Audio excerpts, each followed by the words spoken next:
Good evening and welcome to the May 18th meeting of the Penfield Public Library Board of Trustees.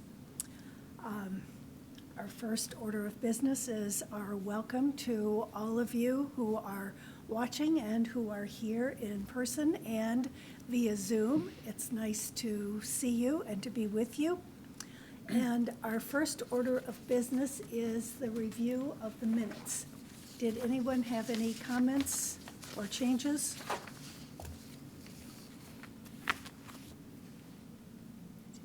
I had one comment on the section on new business. It was talking about discussion about a wish list, and then it had under unfinished business that I posted our list on the whiteboard.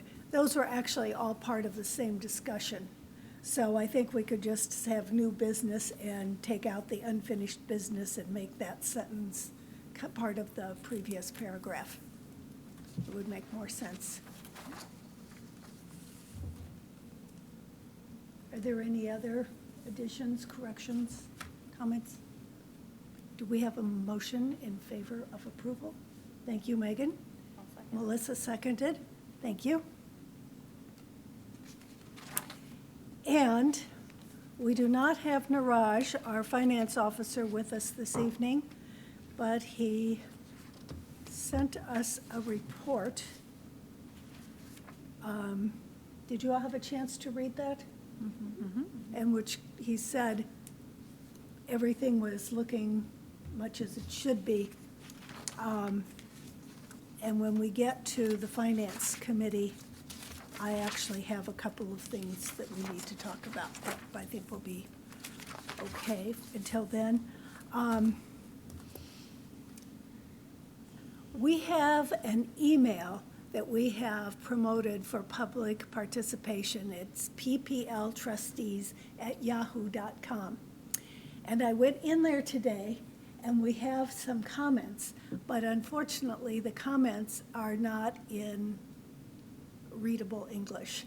They're in, you know, one of those fonts that looks like it's squares and things. Like so encrypted? I don't know if people are actually writing to us or not. But if you are writing to us, keep writing and we'll try to keep reading them. And thank you for responding. Do we have any communications from anyone this week or this month? Nope. We're going to flip the reports and ask Candy Johnson to give her librarian's report before Linda Cole gives the town liaison report. So Candy, would you like to introduce yourself and tell us something about your background and how you came to the library and what you do and how you do it? Sure, be glad to. Thanks for the invitation. I appreciate it. So I thought just as a bit of background, it would be helpful to know a little bit about me. I'm a native Rochesterian, born and raised in Arundecoit. Actually went to Bishop Kearney, if any of you happen to be a Bishop Kearney graduate. And I went to SUNY Geneseo. My undergraduate is in history and my master's of library science is also from Geneseo. But I've been a City of Rochester resident for about 30 years. I actually live in the Cornhill neighborhood and have lived in this neighborhood for about 8 years and like it very much. Just a few other personal things about me that sort of helped to inform how I became a public librarian. Some of my side interests. I was a volunteer with the Alzheimer's Association for about 3 or 4 years. I taught some volunteer classes. I was on the board of directors of a soup kitchen in the city of Rochester for 15 years. I actually was the president of the board. I've been dining out with 3 of my best, closest friends from college every Friday night for the last 30 plus years. We go out to dinner every Friday. Nice. And some of my coworkers live vicariously through my dining out experiences on Friday. Some people want to know, so where are you going for dinner tonight?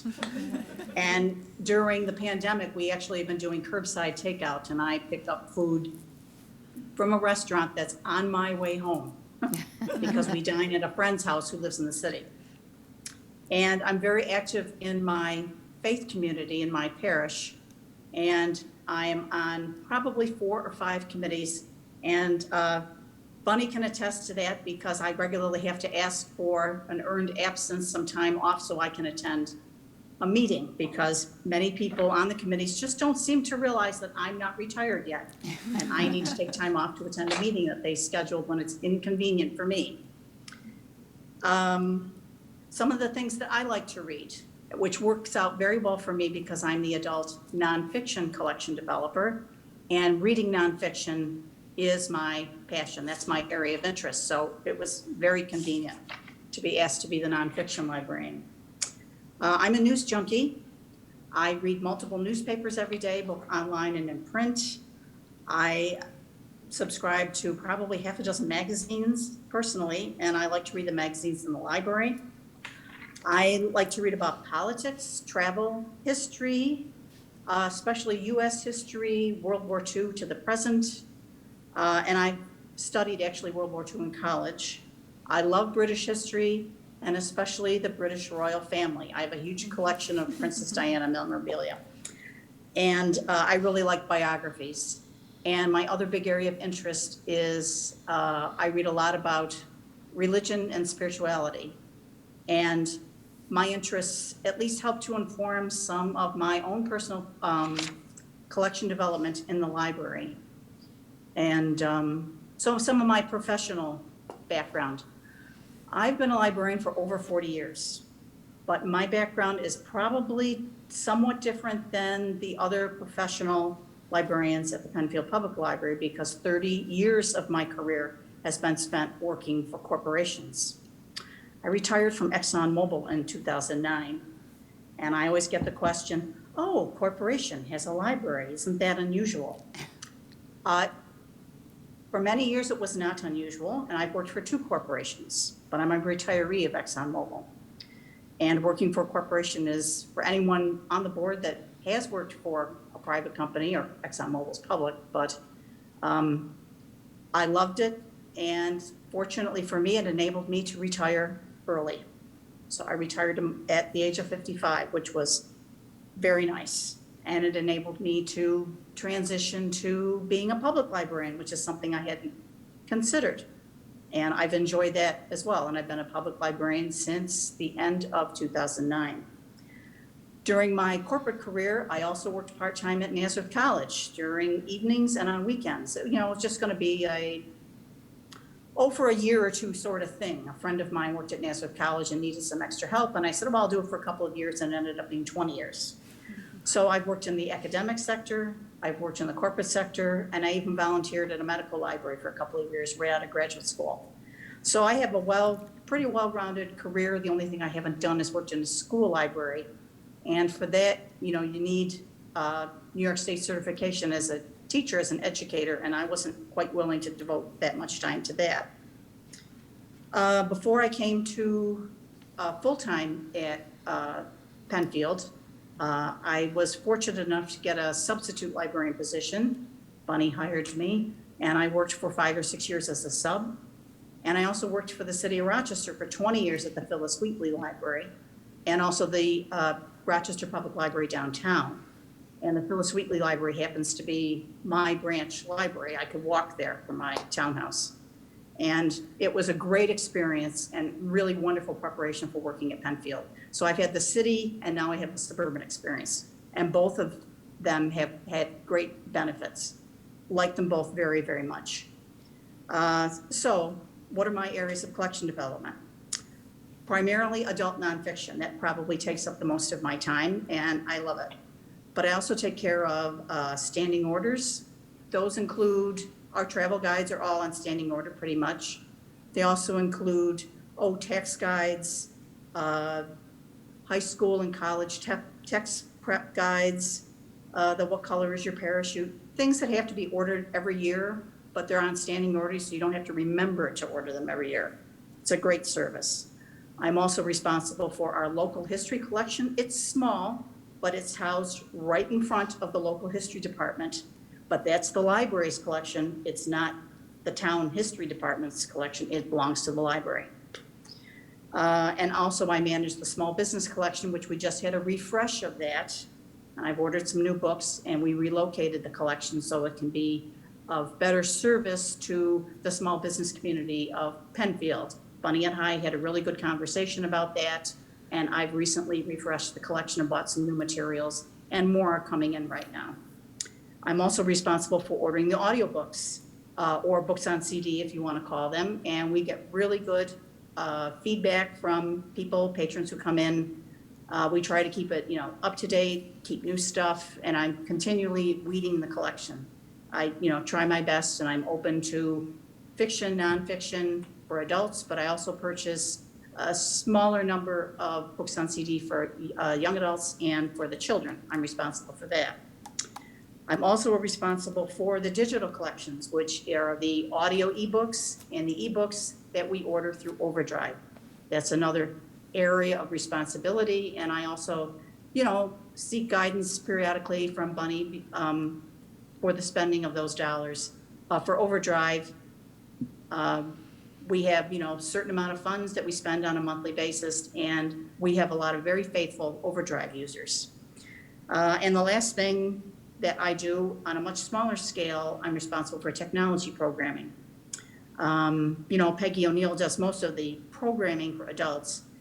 Technology programming during the pandemic, obviously we haven't had much of that, but the two programs we have had, which have been recorded, and Penfield TV does have the recordings of them. They're on our website as well.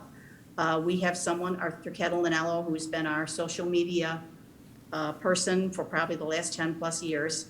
And during the pandemic time, he's taught an advanced LinkedIn class virtually and a how to use social media for the job search. Arthur has a very steady following in the Rochester area, and we always get a very good turnout for his virtual classes. So I'm happy to continue to use Arthur, and once we have in-person programming at some point, whenever that's approved, we also have a couple of other folks who teach Excel and teach Microsoft Word. Actually, Karen Mathis who was a town employee. She's retired. She teaches our Excel program, and one of our sub-librarians teach Microsoft Word. So we've got a really good group of folks that do that. So that's my sort of large umbrella of the things that I do at the library. Also, I take turns along with everybody else. We all have shifts on the information desk every day. And that's how we interact with patrons who come in and answer their questions, help them out. And also, all the librarians, myself included, we have to weed each of our respective collections on an ongoing basis. And that's a lot of work to do. You don't just want to get rid of something. You have to make sure that you either replace it with something that's viable or that's necessary and needed. It takes a lot of time trying to fit that into your day, or maybe a couple of times a week. So the other thing I do, or that all the collection developers do, how do you decide? I've asked that question. We're all asked that question. And I've had this discussion with some of the book discussion groups over the years that have had me speak to them, had me as a guest speaker. Well, for any collection developer, especially in the adult area, the bestsellers are obvious. Most librarians are going to go to the New York Times book review every week. And the librarians have access to the New York Times, whether it's online or in the print book review. We all read professional journals, library journals, school library journal, Publishers Weekly, Book List, and also the free to the patron, but the library, I think the Friends pay for, our monthly book page, which is a publication that patrons can have, that we have right out for patrons. And we all rely heavily on that. I know I do, that have suggestions. We also have an online book browse that's on our website that I find really valuable, where there are suggestions for book discussion groups, and also for just anyone that visits our website. I also read the New York Review of Books when I remember to do it. We subscribe to it at the library. I glance through the New Yorker, the Atlantic, and other magazines that have book review columns. Science Magazine has a book column. Commonweal has a book column. Oprah Magazine, or O Magazine, recently went quarterly, but she devotes quite a few pages to book reviews. And Oprah has a big following, and she has a book club. So I always look at that. The London Review of Books I look at. I'm a faithful viewer of PBS, listen to NPR. The TV morning shows all have book talks or have authors. I mean, the CBS network owns Simon & Schuster, so they always have their Simon & Schuster authors on. NBC, ABC all have authors. And on cable television, anyone that watches C-SPAN, and I watch C-SPAN, on the weekends, C-SPAN 2 turns into Book TV, and they have fabulous author discussions. And I always check the listings on the weekend and see if there's somebody I would like to look at, listen to. And I've gotten fabulous ideas from each and every source that I've watched or listened to. There are times when I'm at home watching something and I think, gosh, did I put that in my cart? And I grab my iPhone, send myself an email and say, check to see if you've ordered that book or to consider that book. And I look at various websites. I subscribe to a bunch of emails, email distribution lists, discussion lists for things like that. And actually, the other thing I forgot to mention because it's kind of new, I know you've already had Kim Catalanello on as a guest, and she's the main host and organizer for the book discussion, which is predominantly fiction that the library has. And I've been considering starting up a nonfiction group, but the pandemic sort of put a great big roadblock into my plans just as I was getting underway. So Kim invited me to co-host the monthly book discussion, and I gratefully accepted her invitation. And it's been, as one of my college friends would call it, it's been a hoot. I really have enjoyed it. Our next meeting actually is this Thursday for anyone that wants to join us. We still have books available. It's great because we have a steady group of people, and usually every month we get a couple of new folks who are very dedicated to reading the book and sharing what they think. It's been really great. The last thing I'll say about my own personal collection development that I will tell anybody is that I am a very eclectic reader. I like something that catches my eye, that I think that will catch the patron's eye. I'm a pretty open-minded collection development person, but I believe in purchasing something that's money well spent. And I like to own a book or buy a book that looks intriguing, interesting, maybe buy something that another library doesn't have, that maybe we're the only ones that will have it, at least for a while. And I also shift the displays around because I'm responsible for 3 different display areas in the new book area. I like to move things around at least once a week, refresh the displays so that it's not always the same thing all the time. I, hope that they look attractive, and I like to chat people up, although that's been difficult to do during the pandemic, of course, trying to keep us all socially distant and safe, which is really primary. The last thing I'll say is that, and I have said this publicly to many people, that my career in the corporate area was wonderful. Again, it enabled me to retire early, which was great. But working at the Penfield Public Library in the public area is probably the best last or final position job that I would wish to have prior to retirement, I guess. Corporate life can be very stressful, and I certainly had a lot of that, although the pluses greatly outweighed the stresses. I think I love working with the staff at the library. I think we are a very good, solid team. We support each other. We help each other. Somebody's out sick, somebody else picks up the ball. And I honestly believe we do our best job to provide the best service we can to the people of Penfield and to, others who come from other libraries or other towns, even from the city. Some of the people I used to work with at ExxonMobil who live in Penfield or don't come back, and because they know I work there, just because we've had a chance to talk. So I think that's enough of me, and that's sort of my long-winded discussion of my little bit of background, my years of experience. I've enjoyed being a librarian. It's hard to believe it's been over 40 years since I got my master's degree, but I'm grateful to be at Penfield. I work with a great team. I think Bunny does a great job, And I'm very happy to be there. I'm very grateful that she hired me as a sub and as a full-time librarian. Thank you very much, Candy. I think you have given us all some real insight into what you do and to you as a person. I think that's great. So Oh, now thank you. it was really very helpful. So thank you for being with us. You're welcome to stay, or you can go on about your evening, whatever you prefer to do. Oh, thank you very much, Barbara. And I see Linda Cole, our town board liaison, is with us. Linda, would you like to give your report? Yeah, thanks, Barbara. I'm sorry for coming in late. I had a family thing going on. But yeah, as far as the town board, tomorrow night we're passing the application to have Brody's going into the restaurant that was formerly known as Murphy's Law, next to the former Basil's, which is now a apartment complex. That's something. Otherwise, we're just working.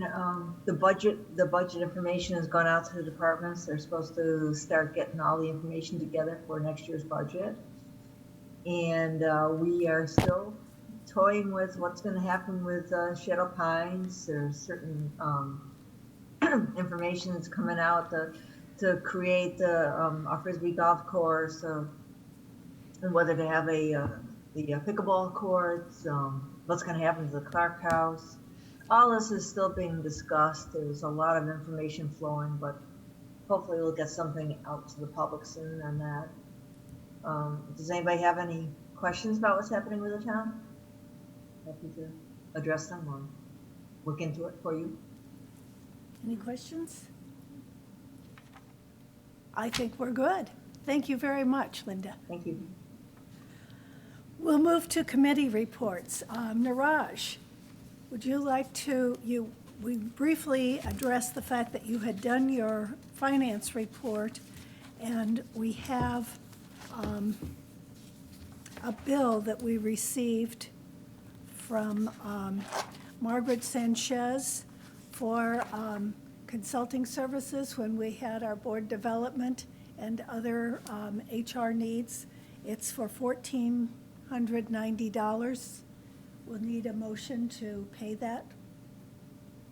I'll motion to pay it. Thank you, Jennifer. Second? Second. Thank you, Melissa. And Niraj, did you have anything you wanted to add? No, nothing. Okay.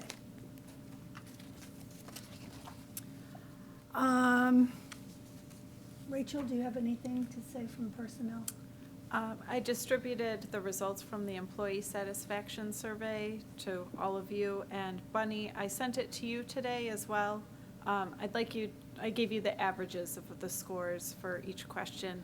If you could just share that with your staff and just let them know that we appreciate their participation. It's really beneficial for us to see their thoughts. So please pass on our thanks to them. And if you haven't yet given me your director's evaluation report, if you could get that to me by the end of the week, that would be great. And that was all I had. Okay. And Melissa, strategic planning.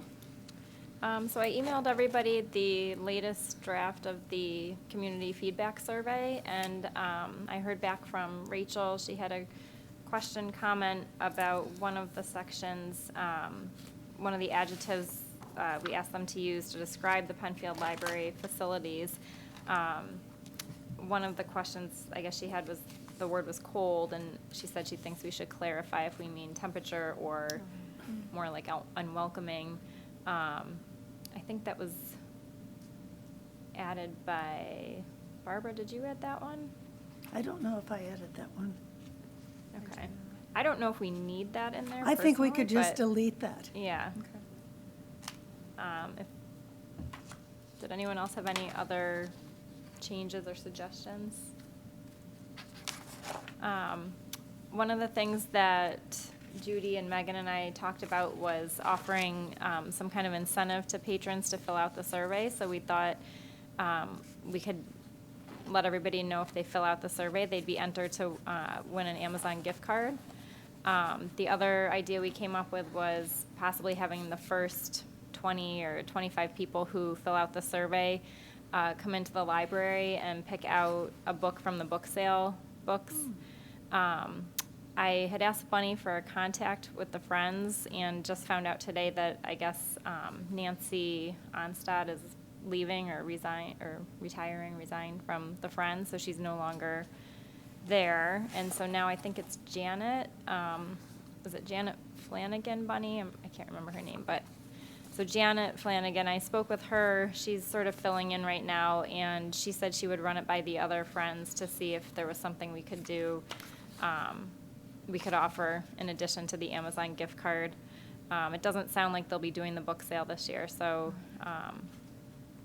they're just trying to kind of get organized, I think. But unless anybody has any other feedback, I think we're ready to finalize it and start looking at distribution. Sounds good. So do we need to, in fact, that shouldn't be a question. We need to have somebody vote to approve this survey with the elimination of the Of word course. cold. So we can, and we were going to work with, I know Dave Renner said he could translate it into SurveyMonkey, so it could be on the website. And we Okay. could send out the URL, which would be a lot easier, and much easier to collate the answers. Are we also putting hard copies in the library for people that Don't have computers. don't have computers or choose not to submit their answers that way? Yes. And So it's going, where is it going then? I mean, do we have a distribution list? We don't have a distribution plan as yet. Okay, I was just curious. Yes. We wanted to get this done first because Yes, this really. seemed to be the most It's a good, important it's a big one. time. Did somebody move to approve this with the? Niraj has a comment or, Navraj, okay, I'm sorry, Navraj. Gift card idea, particularly more than like. Niraj, we have to have a motion, the motion has to be made and seconded, and then we can have discussion on it. Got it. Okay, then I moved. Okay, is there a second? I'll second. Thank you, Denise. Okay, now, what would you like to say? No, I like the Amazon gift card because it's a little bit incentive, more than like just the first 20 or something. But definitely the Amazon gift card would be good. They would give continued interest through a period of time. I think that's true. And in making that motion, the whole package was included in that, the gift card and the premium for the first 25, et cetera, as well as the questions. So, all in favor, raise your hand. I assume, Brett, that you're approving this too? There you go. Okay, there he is. There he is. Okay, it's unanimous, thank you.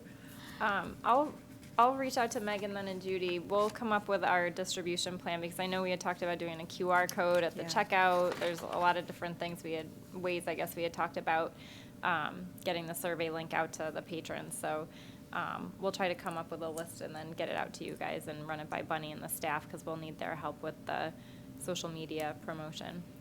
Yes, and Judy, thank you for reminding us that not everybody does social media. And I'll look through my notes because 2 years ago, when we were initially considering this, we had brainstormed kind of a distribution list as well. So if I find anything, I'll Okay, let thank know. you. And I think really sending it out, or sending the link out to a lot of people would be a good thing. You know, whether it's the churches, the PTAs, and so forth, so we can get as many people reading and responding as possible. The which I think school would be emails good. as well. In my former job, we were able to reach out to schools sometimes, and they would send emails out to the staff on behalf of certain organizations. So that might even be something we could do working with Penfield schools. So Oh, good. Or Yeah. also the PTA Yeah. or something. And I've noticed on newsletters that come from the Penfield schools, there's oftentimes an update from the library with programs and stuff like that, and we could always include that in that as well. Good. okay, So, I will work on that, compiling that list of ideas, and then we'll get that out to you guys. okay, thank you. Thanks for all your work and sticking with this, Melissa. Thank you. Megan? All right, so for our policy review for the month, Barbara had distributed a draft of the cash handling policy. Megan, excuse me, can you move your mic in front of you? All right, better? Thank you. All right. So there was a draft of the cash handling policy that was distributed.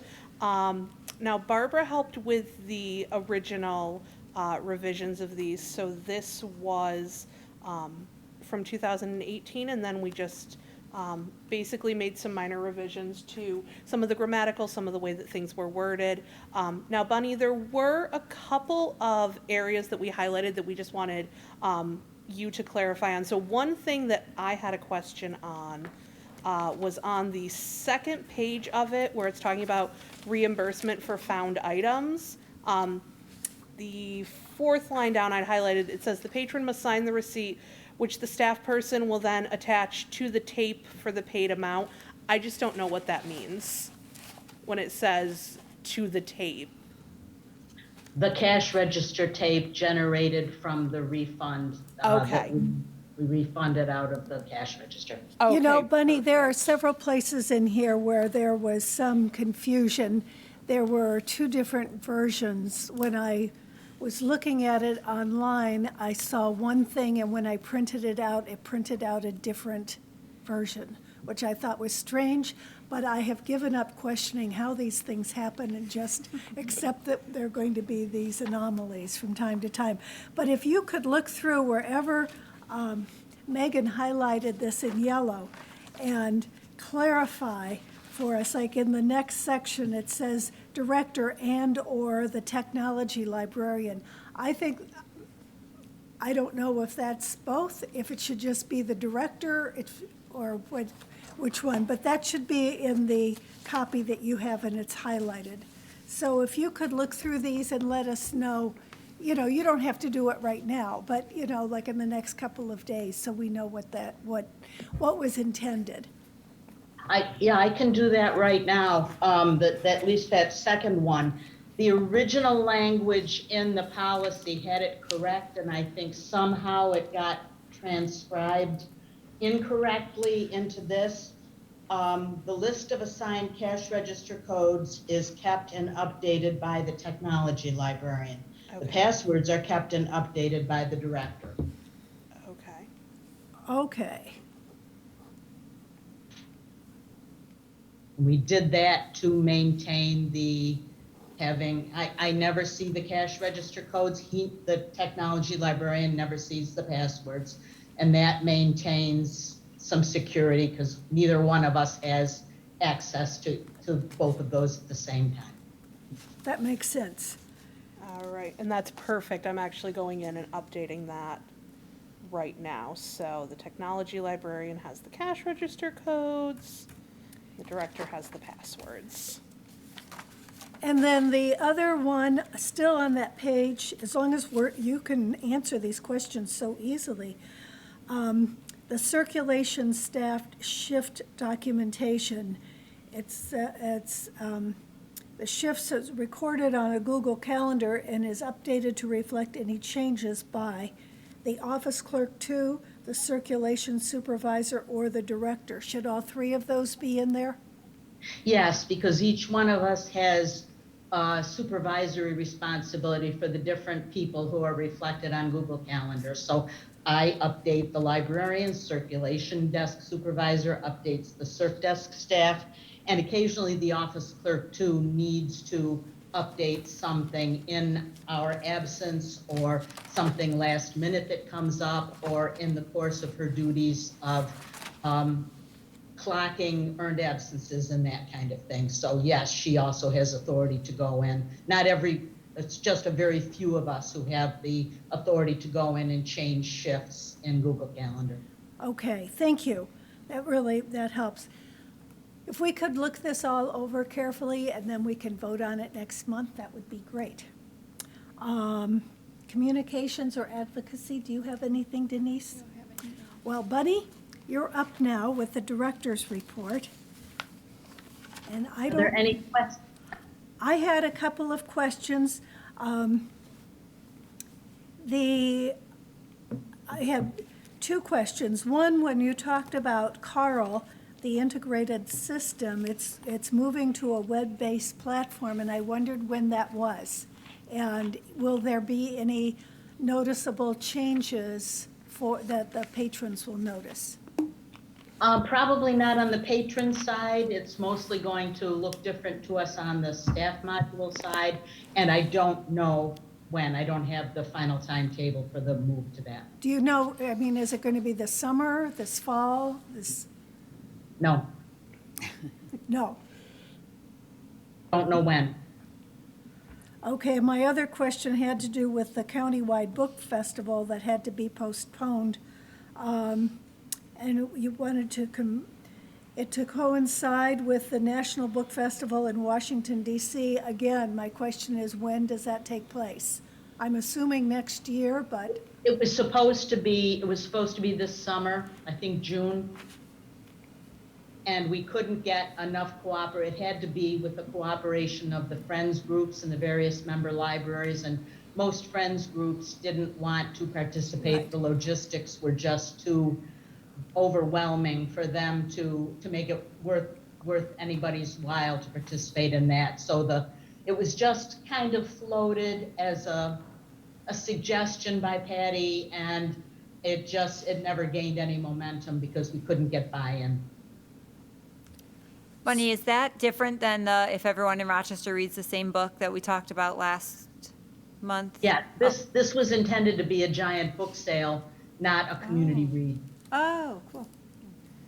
I say I'm excited. I reading it was like, oh, that sounds like that would have been, a really great activity. So I think it would be great in the future. Again, once some of the concerns in COVID and that are down, I think that sounds like it could be a great community event. So it's very exciting.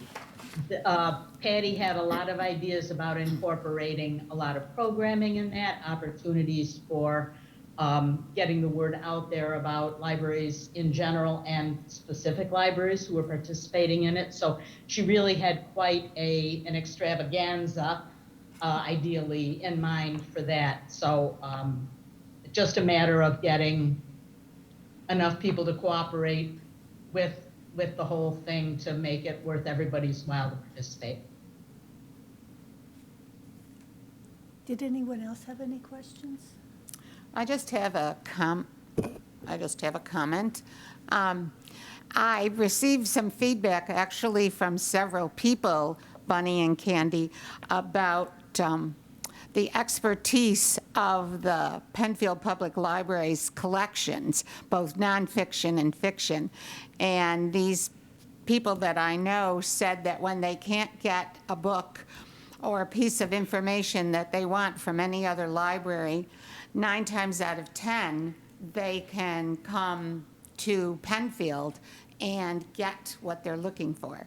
So I thought that was a really nice kudos for, you guys, because these are people that are not even in Penfield. So I thought that was nice. Thank you, Judy. That is good to hear, and that's not the first time we've heard that. We hear a lot of casual comments, people coming into the library saying, wow, I can't believe it. I can't get this anyplace else, and I was able to come right into this library and have it put into my hands. So that's good to hear. Thank you. I have one other question, and that is about the hours. Saturday, and I'm glad that you're going to be able to switch to 55 hours and do that for the summer. In the fall, when we go back to more extensive hours, are we going to have extended times on Saturday? I'm thinking about students who are in high school who might be working on a paper or something and not be up until 11 or 12, and then all of a sudden need to go to the library on a Saturday afternoon and realize by the time they get there, it's closed. We'll be looking at that when it's a little closer to the fall. Okay. So starting June 1st, you'll be open until 9 p.m. Monday through Thursday again? Yes. So does that mean that we'll be able to start having our meetings on site again, do you know? Or is it not up to That's you? extended hours. I don't know about some of the other protocols being Okay. lifted that will make that a prudent decision, but that'll follow in due course. Okay. Okay, thank you, Bunny.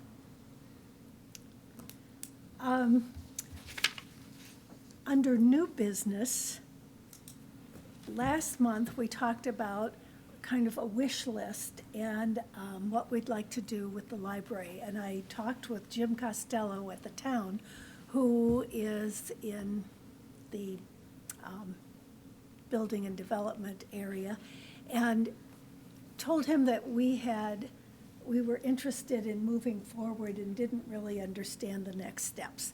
And he said, oh, you need to talk to an architect who understands how to rehabilitate places. And he said, we are working with someone, and we have worked with this person, and he gave me this gentleman's name. It's Chris Lopez, and he's with Plan Architecture. You can go to their website. It's PLAN, all caps, architecture. And he said, call him up and talk to him. So I called him and told him that we had a facility that pretty much was moved into about 40 years ago and had not had any significant changes, although building materials and a lot of things have been updated a lot since then. And one of the things I'm very concerned about, because it affects how I look, which is important to me if no one else, and that is lighting. And I'm sorry, I have this little light here in front of me. I should just carry that around. But and I mentioned that to him, and he said, oh, well, there are so many things to do.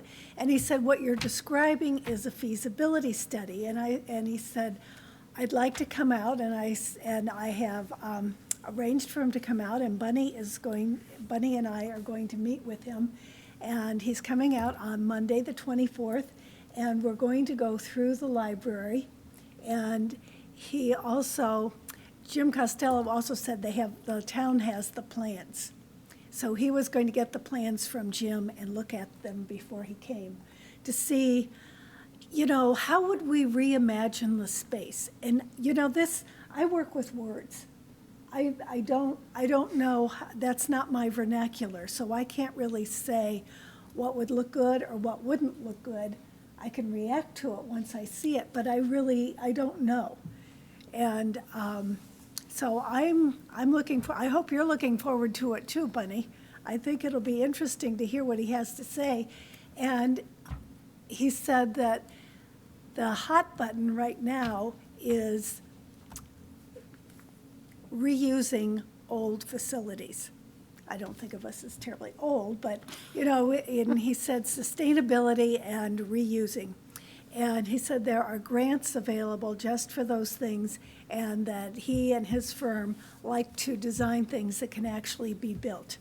And so he would help us with grants for, from a sustainability factor, from improving the lighting, from some of those factors that would be outside what we might hope to get from the state. So I was very encouraged by that. So we'll see what happens when he comes to meet with Bunny and me next Monday, it is next Monday. Yeah, next Monday. Yeah, that'll be good. And I also wanted to talk about something that happened on March 1st, which was the day that Melissa and I were meeting at the library at 2:30 in the afternoon to drop off the materials to collect information to send good wishes and remembrances to Judy Carpenter. And when I arrived at the library, I saw 4 sheriff's cars in front, and I didn't think anything about it because the courts are in the building, and I'm pretty, it didn't look like it affected me, so I didn't pay any attention. And as I'm walking in, I heard a young girl who was walking out with her mother, and her mother had her arm around her, and the mother is saying, "He must have done something we didn't see." Oh, well, that's interesting. And then I go in and I'm at the contact tracing desk filling out my form, and a woman comes out and says, they didn't say anything and threw him to the ground. Well, now I'm really intrigued. Well, then I walk in the library and I hear shouting, and I'm thinking, oh, where's Melissa? Why am I all by myself here? And Bunny was there, but she was distracted, needless to say, with what was going on. And it turns out that someone was arrested, and I'm not sure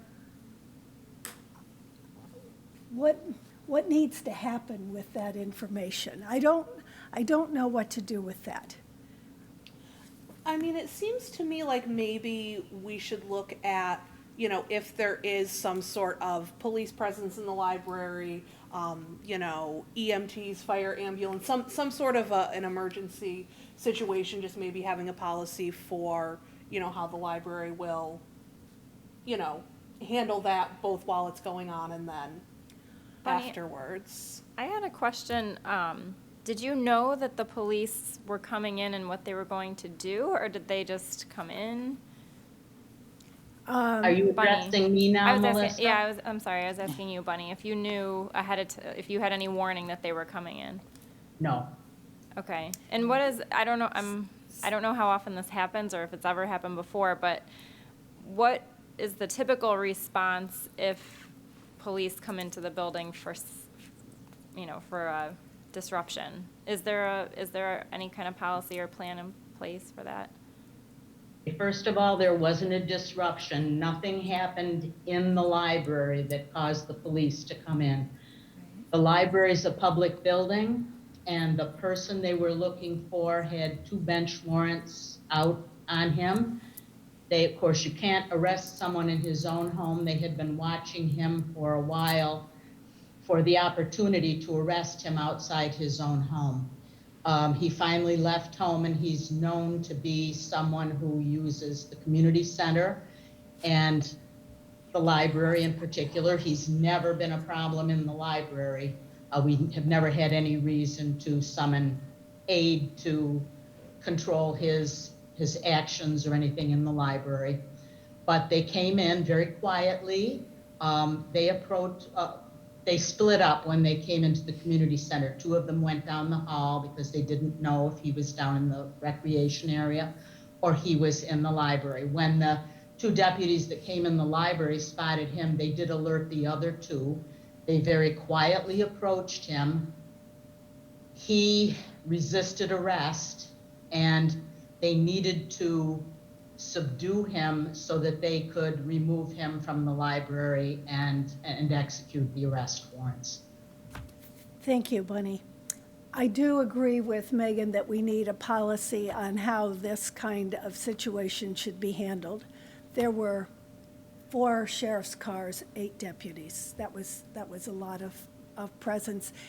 And I was know that surprised. the policy committee we have a policy committee.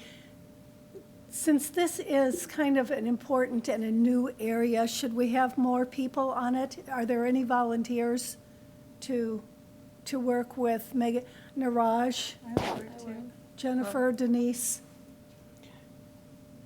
Okay. Our Judy? general policy now is when we are a public building and when law enforcement comes in or anybody else like that, we get out of their way. I do have to say they were extremely professional. I was very impressed with the way they executed the whole thing. And I was asked afterward, as were some of the other witnesses there, about how they had conducted themselves. There was a police sergeant and a police captain or sheriff's captain and sheriff's sergeant who came in afterward just to make sure they had executed everything professionally, and we all said they had. Most of the people who were in the general vicinity of where that took place just kept right on with whatever they were doing. They weren't disturbed really by the. By the by what- screaming that went on?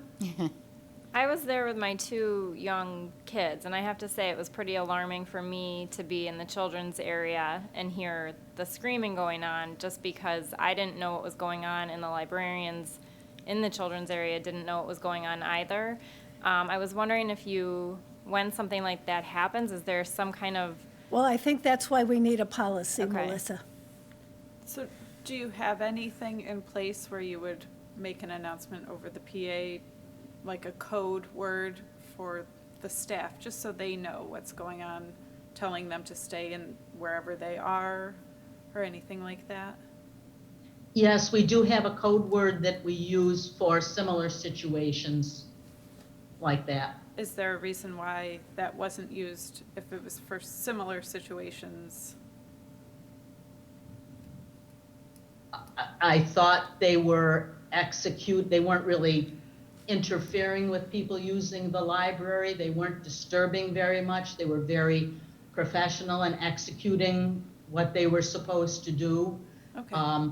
the police seemed very professional. I think it was more the person they were arresting seemed very agitated, and that was Yeah. what was alarming. Yeah, he immediately resisted, and in an extreme way. They realized they had a mental health issue on their hands, and they immediately contacted the group that takes care of mental health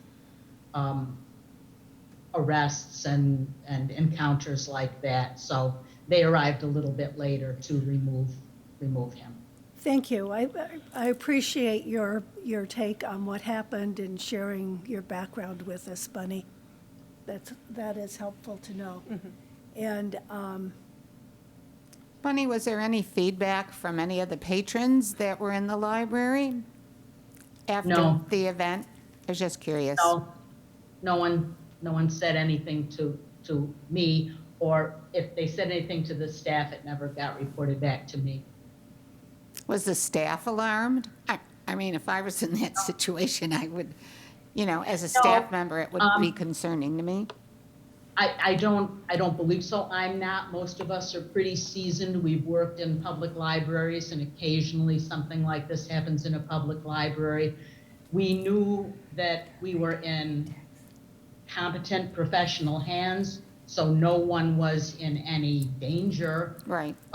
And no, it's, when you worked in an inner city library, as Candy will back me up on this, sometimes incidents happen, and you learn how to roll with them.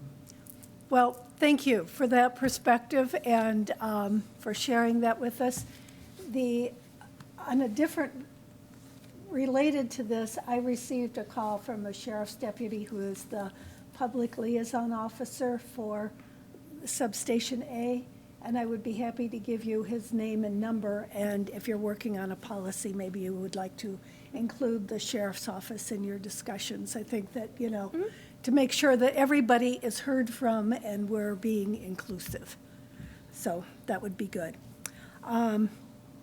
There have been some discussion, and I don't know if we want to do that now or if we'd like to wait and put this off until next month, about changing the order of the agenda. And the agenda, the way it is, seems to flow, but after last month, I had a couple of people who thought it would be better if we voted on things at the beginning of the meeting instead of working our way into them and then having the items that we need to discuss and vote on at the end. And I wondered, does anybody, I sat down when I did the agenda and I tried to figure out how that would look, and I could not figure it out in a way that made sense to me. But that's okay. If somebody else has another idea, I'm open to suggestions. Niraj? I just feel like if there, not all the votes, but if there are some important votes. Niraj, can you sit closer to your microphone? Your sound is breaking up. Can you hear me now? Yes. Better. Better. I feel that we have more. No. You're They breaking breaking Still up. can't hear you. We can't hear you. Sorry. I think Send you- me an email with your thoughts, Niraj, please. My only concern with doing that is that I feel like the way that we do it now, we make it through each committee, and whatever is up for discussion or vote within that committee, we don't miss it. That would be my concern, rearranging things and putting the votes separate from the committee reports. Yes. If we can do it without missing things, then I don't mind, but I don't know that well, that was where I was having problems. Because I thought, what if we introduced, like we were going to talk about the cash handling policy? If we did that and it wasn't with the policy review committee, how would that be and how would that work? So if you have any thoughts, if you want to keep it the way it is, let me know. I'm not going to be offended in either way. But as Maybe I it said, could just be, I think the concern was if someone couldn't be there for the entire meeting and not having a quorum, then you would move the votes to the beginning. I mean, maybe it could be sort of a, an ad hoc kind of yeah, thing. yeah, If and as somebody is- needed, if we you know, if know somebody needs to can't, leave. right.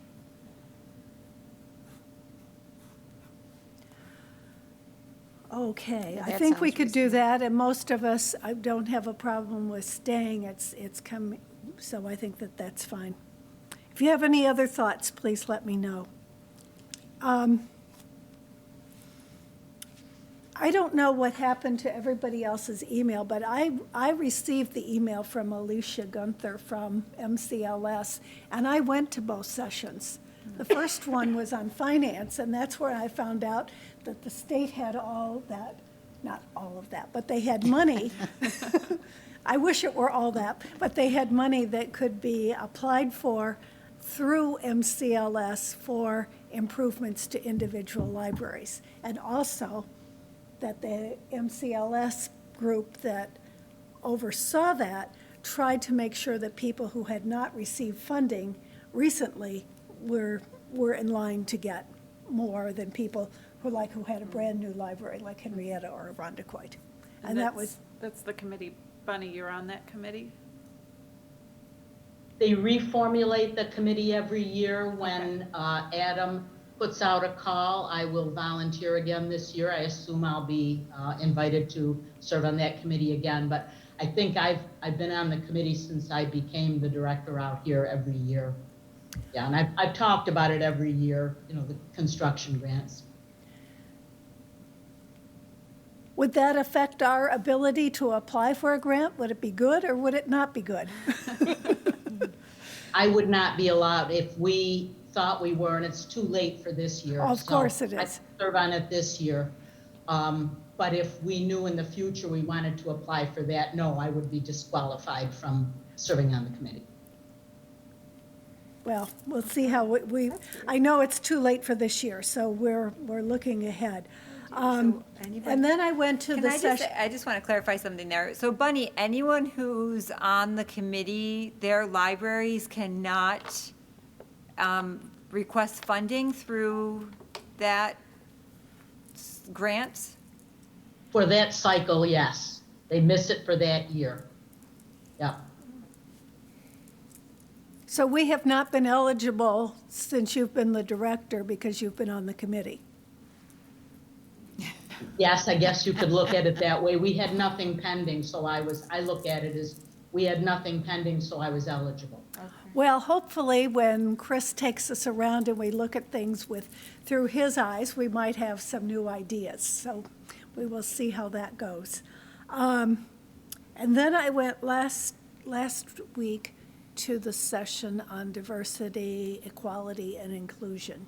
And that was very interesting, and they had, and I will share with you, if you're interested, the materials. There was one form that I was looking at, not from the library standpoint, but where I work, and I thought, gee, they talked about all the different levels that you go through in being an organization that values diversity And I thought that it was just there were like 7 levels, and they talked about them, and that was a chart that Patty Utaro passed out. And then there was some reading and some videos, and I thought that the materials were really good, and I'm happy to share those if you all are interested. And that one was, I think there must have been a lot of people who for some reason did not get the emails, because that meeting was almost equally trustees and library staff as it was MCLS and library staff and trustees. And there were probably about 20 people there, and it might have been about 10 of each, compared to the one on finance where there were a lot of people. So I don't know. Maybe people just missed it, and Bunny said they will repeat it in the fall. oh, good. So if we're on that Monroe County list, then maybe we'll get we'll get it. And as I shared with Judy earlier today, I did double check the distribution list, and yes, all of our current members are on that list. I'm on that list, and I didn't get it. So I don't know what happened with the distribution on that. You know, again, I'm going to say, just things happen, and there are anomalies, and I don't think anybody did anything wrong. I just think that sometimes they work, sometimes they don't. It's technology. Technology, yes. We are up to the claims payment part of the evening, and Jennifer? So thank you, Deanna, for helping me out with this yesterday. I would like to motion to approve the payment of $58,935.56 for the vouchers this month. Do we have, Rachel, seconds? And all in favor? Raise your hand. Okay, it's unanimous again. Thank you. And next month, it will be Who comes after McCory? Rachel. Oh, yeah. And you. And then you're after Rachel. I know, it's not often that we have an O'Neill and an O'Reilly, so you two are close. Does anyone have anything else that they would like to discuss at this time? No? I had a question about the Friends, and I apologize because this probably should have come up back when we were talking about how Nancy Onstadt has left. But Bunny, what is the plan for the Friends? I mean, do they need help? The past couple years, it sounded like they've been, the participation has been dwindling. Are they, doing okay? Is there anything we can do to help? Well, Janet has arranged to meet with 2 of the other board members. I don't know who the other 2 are. We can only accommodate a maximum of 4 in our meeting room. So I just wanted to make sure with her she was going to keep to the maximum, no more than the maximum. I think they're recognizing now we've lost two co-chairs now of the book sale committee. Gary Richardson had to withdraw. He was a huge help in that, and he has some medical problems in his family, so he was obliged to withdraw from that. Nancy said she was withdrawing because she had too many other commitments and had to let this go. So now the cheese stands alone. Janet Flanagan is the only book sale committee chair. So she wants to meet with the couple of other board members that are of the Friends that are available. And they're coming to recognize that they are not taking in enough new blood, younger blood, to have a succession. And I know that's one of the things they want to talk about. I think they also want to talk a little bit about the structure of the sale. They look around at what other libraries are doing, having more than one sale a year, having mini sales that concentrate on particular areas of interest, like cookbooks or all fiction or all mysteries, something like that. So I think they're going to be, she didn't make me privy to the agenda, but that she indicated to me those were the kinds of things they were going to be discussing. And so, yeah, they're aware that they have to do something different or the organization will fade away. And how will that impact programming? Because isn't the book sale a big funder of the programming for the year? And now if it's the second year? It's the only funder of our programming. We've never incorporated funds for programming into our operating budget, so we rely entirely on the revenue generated by the Friends to put on our programming. Well, that's good. Well, that'll be an interesting discussion. We'll look forward to having you tell us what you've learned at that meeting. And I haven't been invited, so I. well, then I guess we'll follow up with Janet Flanagan and find out. I hope they will report to me afterwards, so I'll have something, or maybe at the last minute invite me, so I'll know what's going on. I know this is an on-the-spot question, Bunny, but how much money do they make usually in a year that goes toward They make a to lot. programming? They make 30 to Yeah. 35,000. They usually make around $30,000. Not all of that. I do the Friends budget every year, so not all of that goes to programming. They have their own expenses that cost something to be able to put on the book sale, so they Sure. incur expenses for that. They have a trailer on which they have to pay insurance, so a storage trailer, so that is an expense they have to pay every year. We have some ongoing expenses that they fund every year for the library. The maintenance of the aquarium in the children's area that was originally a gift of the Friends. They buy book page for us that Candy alluded to before. They pay for our museum passes. They pay for our motion picture exhibition licenses. They buy equipment for children's services, Ellison Dyes particularly. They usually make a couple of contributions to regional-wide literary festivals like the Teen Book Festival, the Teen Read, the Children's Book Festival, make modest contributions to help support that. Our Spring into Arts every year, they were paying for that. Thank goodness we've had a big expense in Spring into Arts removed, and thank goodness in the expense way. That was removed from us by Writers and Books deciding to do their big read a little bit differently, so we won't incur that author expense every year. So that's off their plate now, but